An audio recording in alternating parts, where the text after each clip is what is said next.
Hello, it's Sarah here with Avant Healthcare Professionals.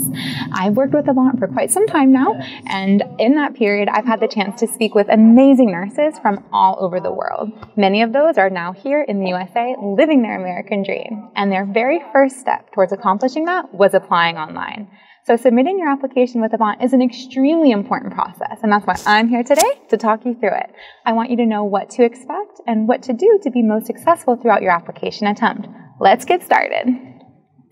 So here we are on the Avant Healthcare website. That's avanthealthcare.com. And once you're here, you want to click on Apply Now. You should see the application page load here. Let's go ahead and get started by entering our first name. So my first name is Sarah Rose. My last name is Tamir. Then you want to enter an email address. Make sure the email address you enter is valid. A lot of the communication that happens between you and Avant will occur online. So you want to double check before you leave that field to make sure the email address you've entered is valid when you'll have access to. All right. Next, you want to enter a phone number. This is how we reach you, so please make sure you put a phone number in that you have access to on a regular basis. I'm just going to enter some random information, so when you're doing it, please don't do that. Please enter a valid, accurate information. Next, let's talk about where I'm born. For me, it's the United States, so that's what I'll enter, but please be sure to enter wherever you were born. Date of birth. Now let's go ahead and just enter a date of birth here. Now, this part is a little strange. You can't just enter the actual numbers in here. You want to use the calendar to get the accurate information. So let's say I was born in August. I'll go down here, select August.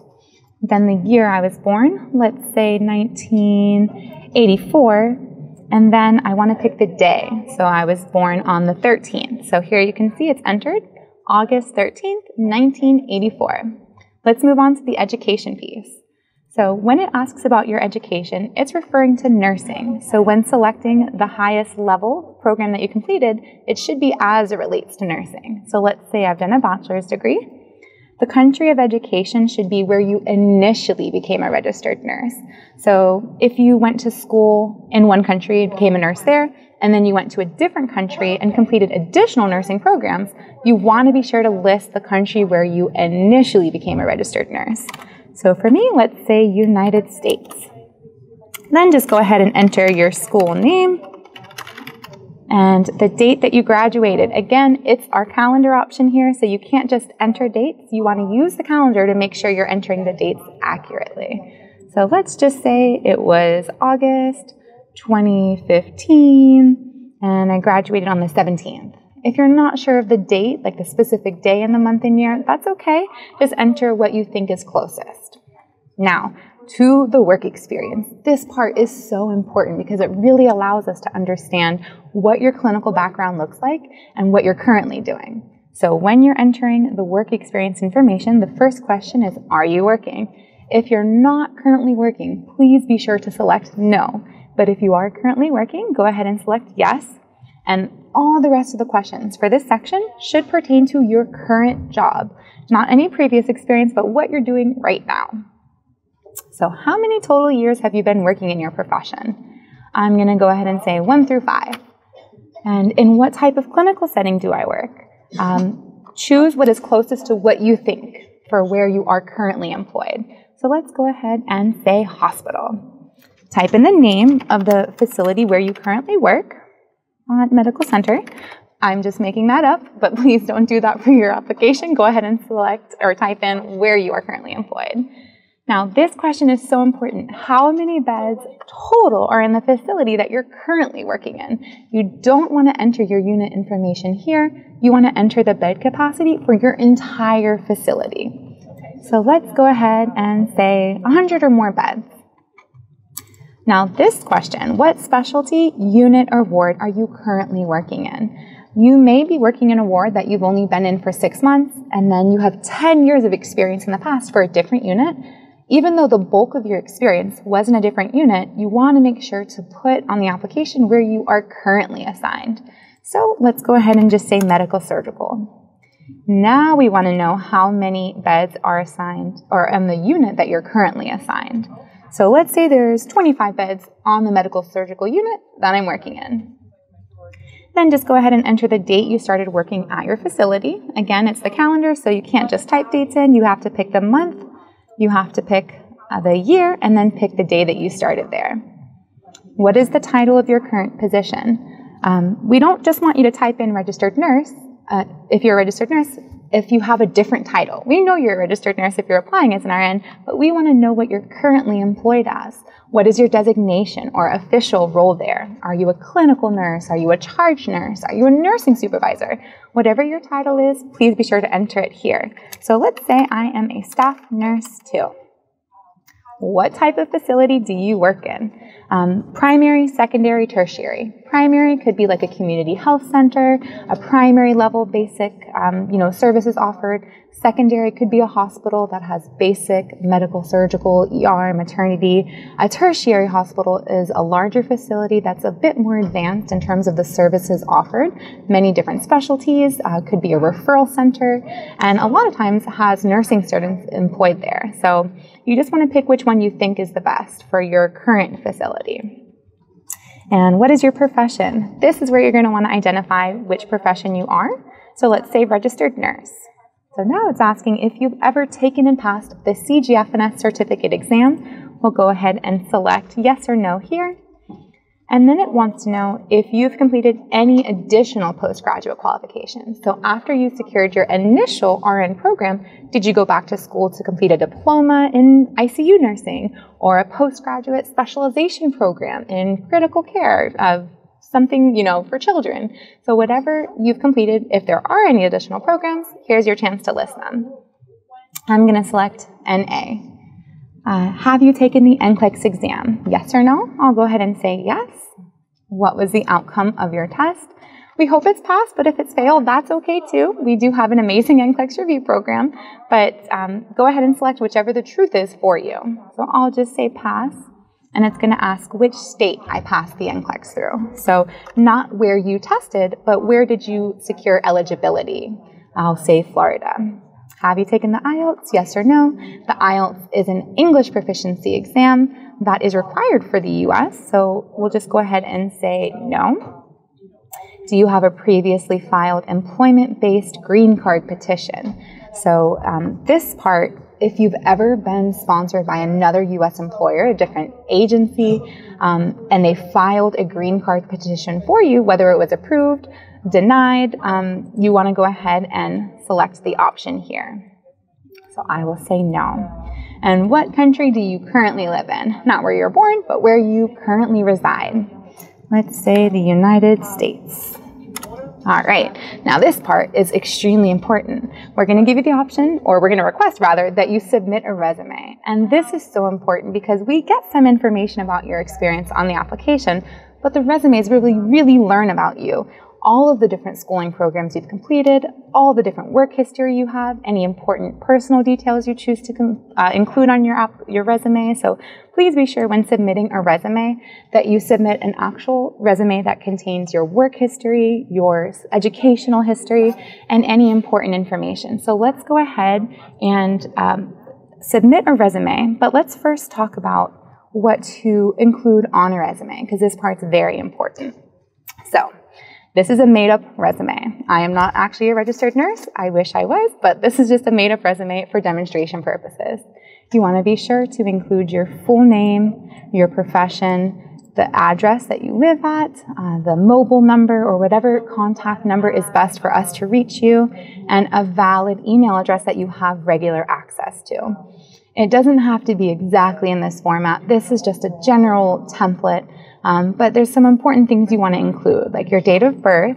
You don't have to include your civil status or nationality. Those are just things that we see pretty commonly. Now, education, we need to know about your education. So please be sure to list all of the education you've completed for nursing, especially if you want to include where you went to elementary school, middle school or secondary school, or high school or tertiary. You can include whatever else you'd like, but we really want to make sure that you include all of your nursing history for education. And that includes if you were an enrolled nurse before becoming a registered nurse, or if you became a registered nurse and then you went back to school and did a master's degree. Anything that you've completed, we want to see. Nursing eligibility. So if you're licensed as a nurse in the Philippines, if you're licensed as a nurse in UAE, if you're licensed as a nurse in Kenya or South Africa, wherever you're licensed as a registered nurse, we'd love to know about that. So please list wherever you hold active or even previous licenses. So work experience, this is where it gets real. We really need to understand more about your work experience because what you've included on the application is going to be very helpful for us, but we want to see the wide scope of your experience. So starting from your very first position as a registered nurse, you want to include everything you've done. So when we talk about what should be on the resume for that, let's take a closer look. You want to make sure that it's clear and easy to understand.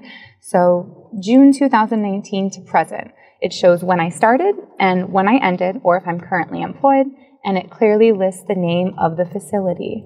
Then you want to include a hospital address so we can research the facility if needed. If you want to throw a website in there, that's helpful too.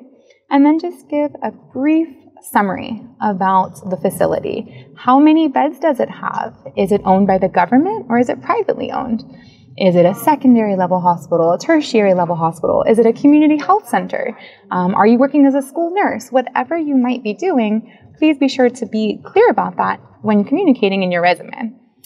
You can talk a little bit about the facility. So let's say it opened in 2004. It's 333 beds. Here's what is offered there. You can list the different units or services available. And then you want to outline the different units that you've worked in at that facility along with start and end dates. Because you might have worked at one hospital for 5 years, but maybe you were in a different unit each and every year. That means you have experience at the same facility, but in different clinical settings that are really important for us to understand. So you want to list a start date and an end date with the different units you've worked in, if you've worked in multiple units at that hospital. And if you've worked in different roles, maybe you were hired as a staff nurse, you worked as a staff nurse for 2 years, and then maybe you were promoted to the charge nurse. We need to understand that too. So whatever your story looks like, please be sure to explain it to us clearly on your resume with start dates, end dates, and an explanation for that period. So just as an example, I've created this. Staff Nurse 1 in the Medical Surgical Unit from June 2019 till December 2020. And then I was promoted to a Staff Nurse 2 position in the Medical Surgical Unit from January 2020 to August 2020. And then I was transferred. I'm still a Staff Nurse 2, but I'm now assigned in the Neuro ICU, and I've been there September 2020 to present. This kind of picture really is so helpful for us as a recruitment team because we understand the different units you've worked in, the dates you were there, and the roles you've worked in, as well as the facility in which you're employed. So you do want to do this for your current position, but you also want to do this for previous positions, so we do understand your whole experience. Other things that are important to include, job description. We want to know what you're doing there. What does a Staff Nurse 2 in the Neuro ICU look like? What are your daily responsibilities? You can talk more about the cases you commonly handle in your unit, and you can talk about the nursing equipment you use. If you're in an ICU, what kind of ventilators or common equipment that's used in your unit.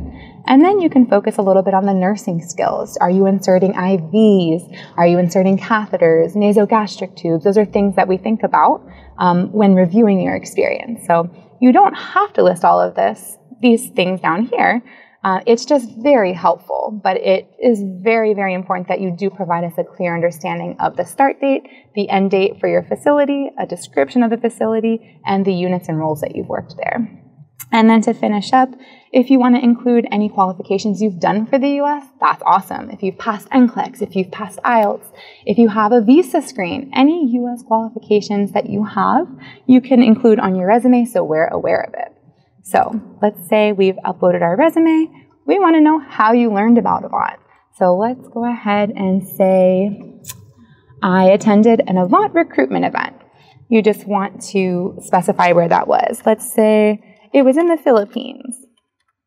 I'll just go ahead and type that in.